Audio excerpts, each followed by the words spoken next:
Weather চেঞ্জে শুধু skin নয়, হেয়ারেও কিছু প্রবলেম দেখা দেয়। সো এবারে আপনাদের জন্য থাকছে হেয়ার কেয়ার টিপস।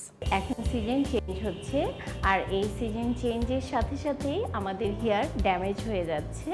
আর এই ড্যামেজ চুলকে কী করে আমরা সহজে সিল্কি এবং শাইনিং করতে পারি, সেই ধরনের একটি হেয়ার ট্রিটমেন্ট আজ আমরা দেখব।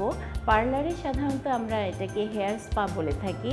চলুন ভিউয়ার্স, দেখে নেই হেয়ার স্পা। আর আমাদের সাথে আজকে মডেল রয়েছে কাজল। চলুন ভিউয়ার্স, দেখে নেই হেয়ার স্পাটি। আমরা কাজলের বেশ ড্যামেজ হেয়ার দেখতে পাচ্ছি। এটিকে আমরা সেকশন করে নেব, 4টা সেকশন। কাজের সুবিধার্থে আমরা সাধারণত সেকশনগুলো করে থাকি।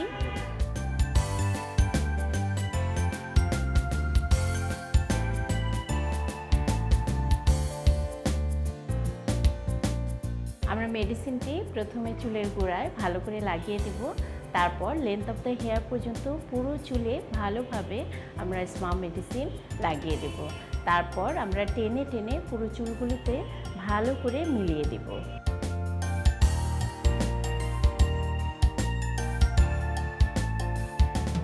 ভিউয়ার্স, আপনি চাইলে বাসায় বসে হেয়ার স্পা করতে পারেন।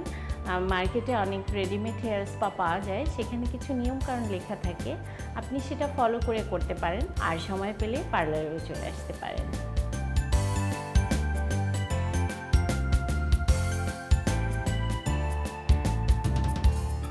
আমাদের মেডিসিন লাগানো শেষ, এবারে আমরা স্টিম দেব 5 মিনিট। ভিউয়ার্স, আমাদের 5 মিনিট হয়ে গেল স্টিম দেয়া। আপনি চাইলে বাসায় এটি করতে পারবেন, মেশিনের মাধ্যমে না। আপনি একটা টাওয়েল হালকা গরম পানিতে ভিজিয়ে তারপরে চেপে নিয়ে কিছুক্ষণ আপনি মাথায় রেখে তারপরে আপনি ওয়াশ করে ড্রাইং করে ফেললেই পেয়ে যাবেন সুন্দর ঝলমলে চুল। আর আমরা এখন যেটি করব, আমরা এখন ওর চুল ভালো করে ওয়াশ করে দেব, তারপর ড্রাইং করে দিলেই আমাদের হেয়ার স্পা কমপ্লিট হয়ে যাবে। আমরা সাধারণত পার্লারে এভাবেই হেয়ার স্পা করে থাকি।